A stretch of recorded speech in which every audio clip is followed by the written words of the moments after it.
நான் இந்த பூர்ண மதுவிலக்குன்ற கொள்கையை நான் இன்னைக்கு ஏற்றுக்கிட்டதே கிடையாது. எனக்கு தெரிஞ்சு இந்த பார் ஓபன் பண்றதெல்லாம் ஒன்றும் தப்பு இல்லை. அது வெறும் தேவாலயங்கள் பக்கத்தில், பள்ளிக்கூடம் பக்கத்தில் அந்த ஏரியா மக்கள் ஏதாவது அப்ஜெக்ட் பண்ணாங்கன்னா அந்த இடத்துல மூடலாம். ரெஸ்டோ பார் ஓபன் பண்றது, ஒரு சிட்டியில் ஓபன் பண்றது, ஒரு ரெஸ்டாரண்டோட அட்டாச் பண்ணி ஓபன் பண்றது என்னை பொறுத்த வரைக்கும் எந்த தவறும் கிடையாது. பூர்ண மதுவிலக்கு கொள்கையில் எனக்கு ஈடுபாடு இல்லை. எல்லா விஷயத்திலையுமே எல்லாரும் ஈடுபாடு அப்படிலாம் கிடையாது. அப்படிலாம் ஏன்னா பூர்ண மதுவிலக்குன்றது ஒரு தோல்வி அடைந்த இருக்கலாம். அது தோல்வி அடைகிற திட்டம். அமெரிக்காவிலே ப்ரொஹிபிஷன் வச்சாங்க, ஃபெயிலியர் ஆயிடுச்சு. இன்னைக்கு குஜராத்தில் ப்ரொஹிபிஷன் இருக்கு. ஆனால் நீங்க காந்தி பிறந்த ஊர் போர்பந்தர்ல தான் மேக்சிமம் லிக்கரே கிடைக்குது. நீங்க பூர்ண மதுவிலக்கு கொண்டு வந்தீங்கன்னாக்க கள்ளச்சாராயம் வந்துடும், மாஃபியா வந்துடும். அதனால அதுல நிறைய ப்ராப்ளம் வரும். அதனால அந்த கொள்கை வேர்ல்டு வைடு ஃபெயிலியர். எந்த ஊர்லயும் பூர்ண மதுவிலக்கு வெற்றி அடைகிறது கிடையாது. அது மாதிரி இந்த மாதிரி பாரோ ரெஸ்டாரண்ட்ஸோ அதெல்லாம் கொண்டு வரது ஒன்றும் தப்பு கிடையாது. இதெல்லாம் ஒரு மாரலிஸ்டிக் ஐடியாலாம் எடுக்கக்கூடாது. இதெல்லாம் ஹிப்போக்ரிட்டிக்கல். இதெல்லாம்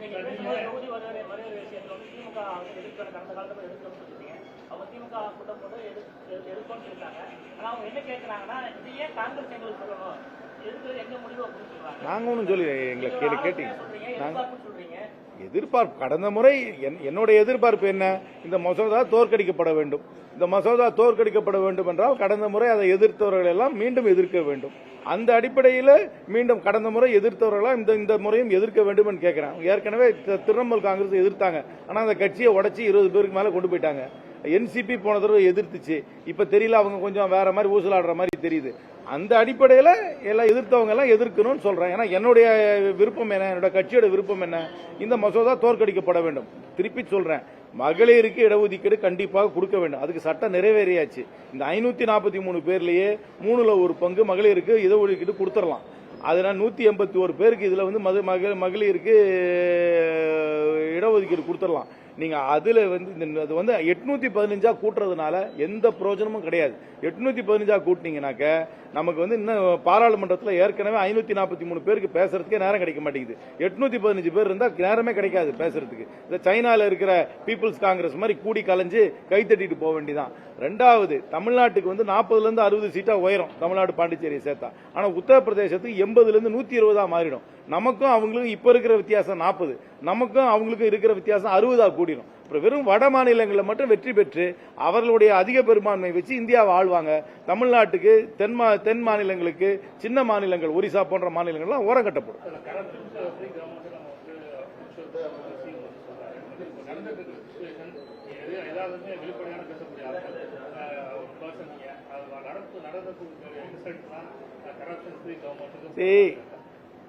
Efficiency will lead to non-corruption. ஒரு சிஸ்டம் எஃபிஷியன்டா இருக்கும், அரசாங்க அமைப்பு எஃபிஷியன்டா இருக்கணும். டிஸ்கிரிஷனரி பவர் என்னைக்கு ஆபீசர்ஸ்க்கு கொடுக்குறீங்களோ அங்கங்க ஆப்பர்ச்சுனிட்டி ஃபார் கரப்ஷன் இருக்கும். ஒரு தனி நபர்கள் மட்டும் கரப்ஷன்ல பண்றாங்களா, அந்த சிஸ்டமும் கொஞ்சம் கிளியர் ஆகணும். இப்பதான் வந்திருக்காங்க, அவங்களுடைய எண்ணத்தை வெளிப்படுத்துகிறார்கள், அதோட விருப்பத்தை வெளிப்படுத்துகிறார்கள். ஆனா இன்னைக்கு காமன் பர்செப்ஷனா ஒரு சாதாரணவங்களை போய் கேட்டீங்கன்னா அடிமட்டத்தில் இது கொஞ்சம் குறைஞ்சிருக்கிறதா தான் அவங்களுடைய அபிப்பிராயம். போக போக தான் தெரியும். நடந்திருக்குன்னு சொல்றாங்க. அதுக்கு ஒரு நீதிமன்றத்தில் அவங்க ஒரு வழக்கம் போட்டிருக்காங்க. எனக்கு எந்த ஆதாரமும் கிடையாது. ஆனா முதலமைச்சர் இது மாதிரி நான் டாலரேட் பண்ண மாட்டேன்றதை அடிக்கடி உணர்த்துறாரு. அதுபடி சிலர் அவருடைய கட்சியில சார்ந்தவர் மேல கூட நடவடிக்கை எடுத்திருக்காங்க.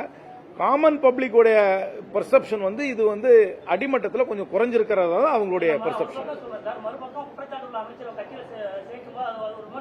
நான் என்னுடைய கருத்து இவங்க யாரையுமே சேர்த்துக்க தேவையில்லை. இவங்களுக்கு மெஜாரிட்டி இருக்கு. இவங்களுக்கு 5 கட்சி கூட்டணி ஆதரவு கொடுத்து மெஜாரிட்டி வந்துருச்சு. இவங்க யாரையும் சேர்த்துக்க வேண்டாம். தைரியமா 5 வருஷம் கவர்மெண்ட் நடத்தலாம். இவங்களை விட்டுட்டு யாரும் போக போறது இல்ல.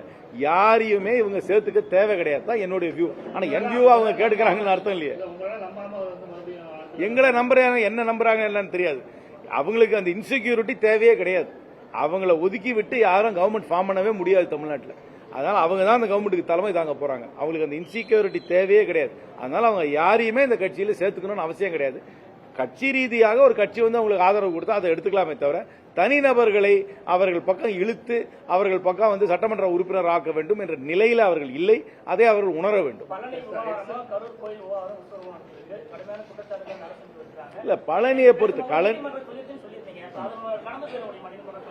அதை என்கொயரி தானே பண்ணணும். அந்த ஆபீஸர் அதை ரெஜிஸ்டர் பண்ணவங்க அதை எல்லாரையும் மேலுமே ஆக்ஷன் எடுக்கிறாங்கல்ல. ஆக்ஷன் பாருங்க, ஒரு தவறு நடந்திருக்குன்னு அவங்களுக்கு செய்தி வந்தது அப்புறம் அந்த கவர்மெண்டோட ரியாக்ஷன் தான் இம்பார்ட்டன்ட். அந்த ரியாக்ஷன் வந்து பாசிட்டிவா தானே இருக்கு. ஆக்ஷன் எடுக்கிறாங்க, நீதிமன்றத்தில் போய் ஒரு ஸ்டே வாங்குறாங்க, ஆபீசரை சஸ்பெண்ட் பண்றாங்க. இதுதானே எதிர்பார்க்க முடியும். நடந்ததை எப்படி ஏன் தடுக்கலன்னு அவங்களை போய் கேட்கணும். நடந்தது நடந்துருச்சு, அதை வந்து அதுக்கப்புறம் ஆக்ஷன் எடுக்கிறாங்களே, அதை எப்படி குறை சொல்றது?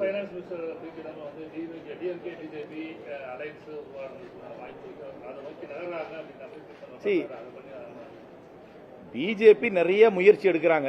2/3 மெஜாரிட்டி லோக்சபால பிரசன்ட் அண்ட் ஓட்டிங்ல வாங்கி இந்த டீலிமிட்டேஷன் பில்ல கொண்டு வரணும்ன்றதுக்காக நிறைய முயற்சி எடுக்கிறாங்க. அவங்க அந்த முயற்சி எடுக்கும் போது அவங்க டார்கெட் பண்ற கட்சிகள்ல டிஎம்கே ஒன்னு என்பது எல்லாருக்கும் நன்றா தெரியும். டிஎம்கே அதுக்கு வந்து அந்த அதுக்கு அடிபணியாமல் அவர்களுடைய கொள்கையில நிக்க வேண்டும் என்று நான் கேட்டுக்கொள்கிறேன். ஓட்டு போடும்போது தான் தெரியும். கரூர் உள்ளிட்ட பொது மேடையில வந்து தமிழக முதல்வர் வந்து அவர் பேசுறது வந்து எதிர்கட்சியை விமர்சனம் பண்ணி பேசுற முறை வந்து தவறுன்னு சொல்லி எல்லாம் சொல்றாங்க. ஒருத்தருக்கு ஒரு கம்யூனிகேஷன் ஸ்டைல் இருக்கு. அவங்க கம்யூனிகேஷன் ஸ்டைல்ல பேசுறாங்க, அதை மக்கள் ஏத்துக்கிறாங்க. எனக்கு ஒரு ஸ்டைல் இருக்கு, அவருக்கு ஒரு ஸ்டைல் இருக்கு, மோதிக்கு ஒரு ஸ்டைல் இருக்கு, கலைஞருக்கு ஒரு ஸ்டைல் இருந்தது. அவங்க ஸ்டைல்ல பேசிக்கிறாங்க, அவ்வளவுதான். சரி, சட்டம் ஒழுங்குல வந்து 2 பாயிண்ட் திருப்பி சொல்றேன். கிரைம் ஆஃப் பேஷனை எந்த ஒரு போலீஸ் துறையாலேயோ எந்த ஒரு அரசாங்கத்தாலையும் தடுக்க முடியாது. ஆசா பாசத்துக்காக நடைபெறும் ஒரு குற்றத்தை யாராலையும் தடுக்க முடியாது. அது நடந்து முடிஞ்ச அப்புறம் விசாரிச்சு தண்டனை வாங்கி கொடுவாங்க. ஒரு மாப் வயலன்ஸ் இல்லைன்னா ஒரு பிளான்டு லா அண்ட் ஆர்டர் ப்ராப்ளத்தை தான் போலீஸ் வந்து தடுக்கலாம். ஆனால் போலீஸுக்கு வந்து ஒரு ரெஃபர்மேஷன் வரணும், ப்ரொஃபஷனலிசம் வரணும். இந்த கஸ்டோடியல் டெத் வரதெல்லாம் ஏற்றுக்க முடியாது. அதனால நான் சொல்றேன், டிஜிபியில இருந்து கான்ஸ்டபிள் வரைக்கும் எல்லாரையும் ரீட்ரைனிங் அனுப்பணும். இது ஒரு கொலோனியல் போலீஸ் போர்ஸாக தான் இந்தியாவில் அத்தனை போலீஸ் போர்ஸும் நடந்துக்கிறாங்க. ஏன்னா வெள்ளக்காரன் உருவாக்கின போலீஸ் போர்ஸ் இதை அடக்கணும் ஒடுக்கணுன்றதுக்காக உருவாக்கப்பட்ட போலீஸ் போர்ஸ் இன்னைக்கு ஒரு மாடர்ன் 21ஆம் நூற்றாண்டுக்கு ஒரு மாடர்ன் போலீஸ் போர்ஸா மாறணும்னா என்னை பொறுத்தவரைக்கும் ரீட்ரைனிங் டிஜிபி இருந்து கான்ஸ்டபிள் வரைக்கும் கொண்டு போகும். 2 மாசத்துல நீங்க எல்லாரையும் வந்து இடைப்பட சொல்றீங்க. ஒரு பட்ஜெட் போடட்டும், அவங்களுக்கும் டைம் கொடுங்க. 100 பேருக்கு மேல முதல் முறை சட்டமன்ற உறுப்பினர்கள், அமைச்சர்கள் எல்லாருமே முதல் முறையாக அமைச்சர்களாக இருந்திருக்காங்க. கொஞ்சம் டைம் கொடுங்க, பட்ஜெட் போடட்டும். படிப்பு போக போக தானே தெரியும். இன்னைக்கே 2 மாசத்துல வந்து நீங்க வந்து ஒரு இடை போட்டு அவர்களுக்கு வந்து ஒரு நீங்க மார்க் போடுங்கன்னு சொல்றது என்னை பொறுத்தவரைக்கும் நியாயமா படலாம்.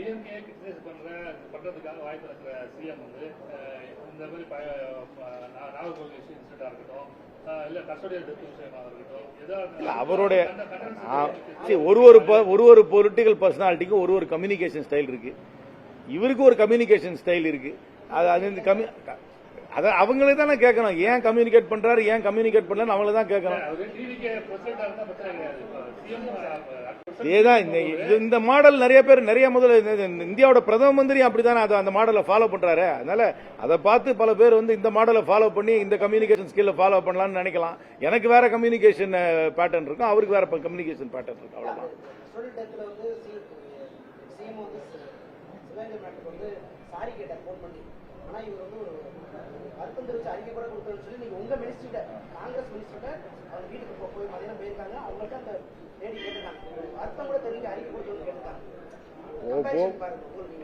அந்த கஸ்டோடியல் டெத்தை நான் வன்மையா கண்டிக்கிறேன். நான் கன்சிஸ்டன்டா வன்மையா கண்டிச்சு தான் இருக்கேன். ஒரு தடவை கூட நான் கண்டிக்காம இருந்தது கிடையாது.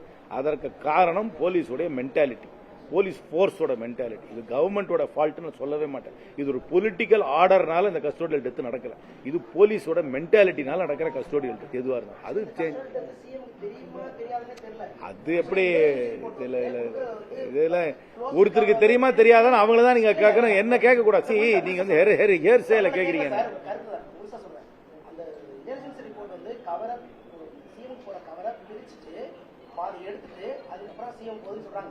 அது எனக்கு எப்படி தெரியும்? அதெல்லாம் நான் கவர்மெண்ட்ல இருக்கேனா எனக்கு தெரியாது. உங்களுக்கு அது அந்த மாதிரி இன்ஃபர்மேஷன் இருந்தால் நீங்க பப்ளிஷ் பண்ணுங்க. அதை எனக்கு எப்படி தெரியும்? இன்ஃபர்மேஷன் என்ன இன்ஃபர்மேஷன் பார்த்தாங்க, என்ன இன்ஃபர்மேஷன் பார்க்கல, என்ன ரிப்போர்ட் அனுப்பிச்சாங்க எனக்கு தெரியுமா? நான் ஒன்னும் அந்த அபிஷியல் செயின் ஆஃப் கமாண்ட்லயே இல்லையே. நான் பப்ளிக் ஈவெண்ட்ஸ்க்கு நான் ரியாக்ட் பண்றேன். இவர் நான் 2 மாசம் வந்தவங்களையே நீங்க வந்து அதுக்குள்ள மார்க் போடுறது தப்புன்னு சொல்றேன். ஒரு வாரத்துக்கு 15 நாளைக்கு வந்தவருக்கு அதுக்குள்ள நீ மார்க் போடுன்னு சொன்னா என்ன பண்றது? அவருக்கு ஒரு ஸ்டைல் இருக்கு. ஒருத்தர் நீங்க ஏன் அறிக்கை கொடுக்க மாட்டீங்கன்னு கேக்குறீங்க, ஒருத்தர் ஏன் காட்டமா அறிக்கை கொடுக்கறாருன்னு கேக்குறீங்க. ஆளுக்காள் ஒரு ஸ்டைல்ல அவங்க பேட்டிங் பண்றாங்க. அதான் சொல்றேனே, ஒருத்தருக்கு வந்து ஏன் கருத்தை தெரிவிக்க மாட்டேங்கிறேன்னு கேக்குறீங்க, ஒருத்தர் ஏன் காட்டமா கருத்து தெரிவிக்கிறான்னு சொல்றீங்க. நான் யோசிக்கிறேன், அதனால என் கருத்து சொல்றேன், அவ்வளவுதான். சார், இதை ஏ போட்டாலோ பி போட்டாலோ கட்சி தானாலாம் வளராது. இதுக்கு வந்து ரொம்ப ஃபண்டமெண்டலா சில விஷயங்களை செய்யணும். அதை வந்து நான் எங்க கட்சிக்குள்ள நான் அதை சொல்லிக்கிறேன். அதனால அவ்வளவு சிம்பிளா முன்னாடி வந்து அழகிரி இருந்தார், அழகிரிக்கு அப்புறம் செல்வ பெருந்தகை வந்தார், செல்வ பெருந்தகைக்கு அப்புறம் இன்னைக்கு மாணிக் தாகூர் வந்திருக்காரு. அதனால நான் யாரையும் தனிப்பட்ட முறையில அவர்களால கட்சி வளரல, அவர்களால் கட்சி வளர்ந்துன்னு சொல்ல முடியாது.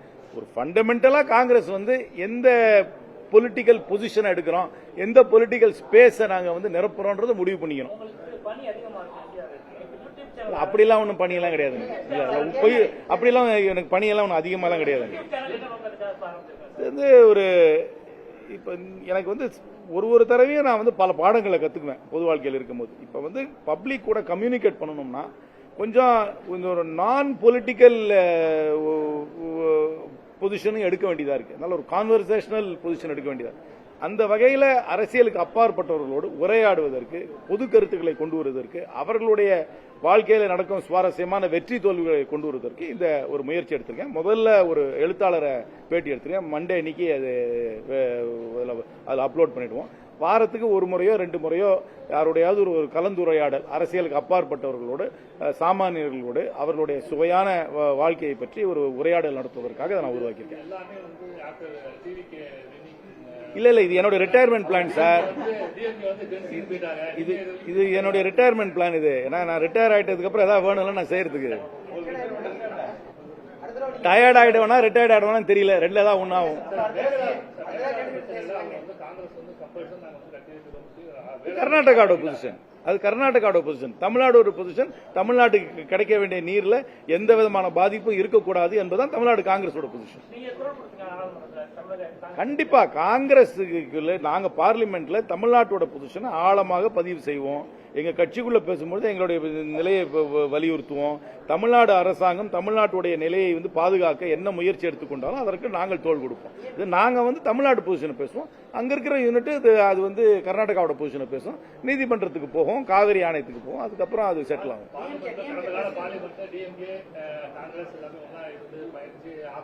இப்ப கூட ஒன்னாதான் பயணிக்க போறோம். அங்க போய் அவங்க எப்படி ஒரு பொலிட்டிக்கல் பொசிஷனிங். ஏன்னா ரெண்டும் வெவ்வேறு அலையன்ஸுக்கு போனதுனால பொலிட்டிக்கல் பொசிஷன். அதனால ஒன்றும் பர்சனலா ஒன்னும் ஒரு மனக்கசப்பெல்லாம் யாருக்கும் கிடையாது. சரி, நான் திருப்பி நான் சொல்றேன். எலெக்ஷனுக்கு முன்னாடி நாங்கள் ஒரு கூட்டணியில் இருந்தோம், முழுமையாக ஏற்றுக்கொள்கிறேன். அந்த கூட்டணி வெற்றி பெறவில்லை.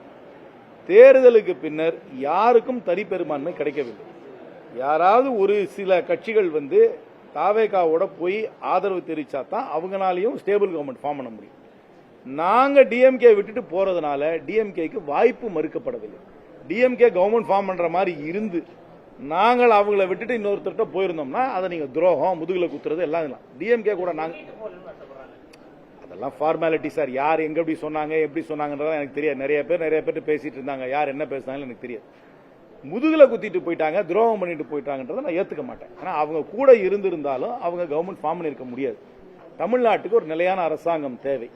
அதனால நாங்க வந்து தேர்தலுக்கு அப்புறம் இன்னொரு கூட்டணியில போய் சேர்ந்து ஒரு இன்னொரு கட்சிக்கு ஆதரவு கொடுத்து அந்த கட்சி அரசமைப்பிலையும் நாங்களும் போய் பங்கேற்கிறோம். இது காமன் பிராக்டிஸ். யூரோப்ல நீங்க எங்க எடுத்துக்கிட்டாலும் ப்ரீபோல் அலையன்ஸுக்கு வந்து மெஜாரிட்டி கிடைக்காட்டி எலெக்ஷனுக்கு அப்புறம் ஒரு நியூ கோலிஷன் ஃபார்ம் பண்ணும். அப்படி பார்த்தா காங்கிரஸ் மட்டும்தான் இந்த துரோக பழிச்சுக்கு வந்து காங்கிரஸ் மட்டும்தான் மேலதான் சுமத்துவீங்களா இல்லைங்க விசிகே மேலையும்? அது துரோகம் கிடையாது. ஆனா ஆக்ட் அதே தானே. நான் சொல்லிட்டு அவங்க ரோட கிராஸ் பண்ணாங்க, நாங்க சொல்லாம ரோடு கிராஸ் பண்ணிட்டோம். ஆனா 2 பேரும் ரோட கிராஸ் பண்ணிட்டோம். அதான பாயிண்ட். விட்டுருங்க. சொல்லிட்டு போனாங்களா சொல்லிட்டு போலையான்றதுக்கெல்லாம் அது நிறைய பேர் பேசிட்டு இருந்தாங்க. யார் என்ன சொன்னாங்க எனக்கு தெரியாது. ஆனால் துரோகம் அதெல்லாம் ஒன்றும் கிடையாது. கொள்கை ரீதியாக நான் எந்த வித காம்ப்ரமைஸும் காங்கிரஸ் கட்சி பண்ணல. மதச்சார்பின்மை கொள்கையில் தெளிவாக காங்கிரஸ் இருக்கிறது. காங்கிரஸ் எந்த பக்கம் இருக்கிறதோ அதுதான் மதச்சார்பின்மை கூட்டணி.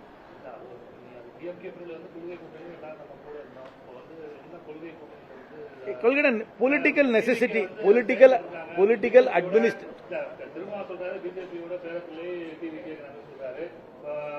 டிஎம்கே இப்போ சேர்த்து ஆரம்பிச்சாங்க. டிஎம்கே டிவிகே ரெண்டுமே வந்து இது சொல்லி கமெண்ட் பண்ணியிருக்காங்க.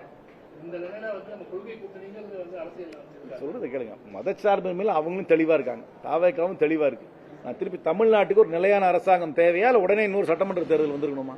ஒரு நிலையான அரசாங்கம் தேவை என்றால் தாவேக்காவுக்கு யாராவது 3-4 கட்சிகள் ஆதரவு தெரிவிக்க வேண்டும். ஏன்னா அவங்க 107, 108 நின்னுட்டாங்க. 107 அவங்களுக்கு ஒரு 11 பேர் போய் சேரணும். 11 போய் சேர்ந்து ஒரு நிலையான ஆட்சியை கொடுப்பது இன்னும் ஒரு விசித்திரமான நிகழ்வு கிடையாது. பார்லிமெண்டரி டெமோக்ரஸியில் இது அடிக்கடி நடக்கிறது. யூரோப்பியன் பார்லிமெண்ட் நீங்க பாத்தீங்கன்னா அடிக்கடி நடக்கிறது தான். இதுல ஒன்றும் விசித்திரமோ துரோகமோ முதுகுல குத்திட்டு போனோம்னு சொல்றதெல்லாம் நான் ஏற்றுக்கொள்ளவே மாட்டேன்.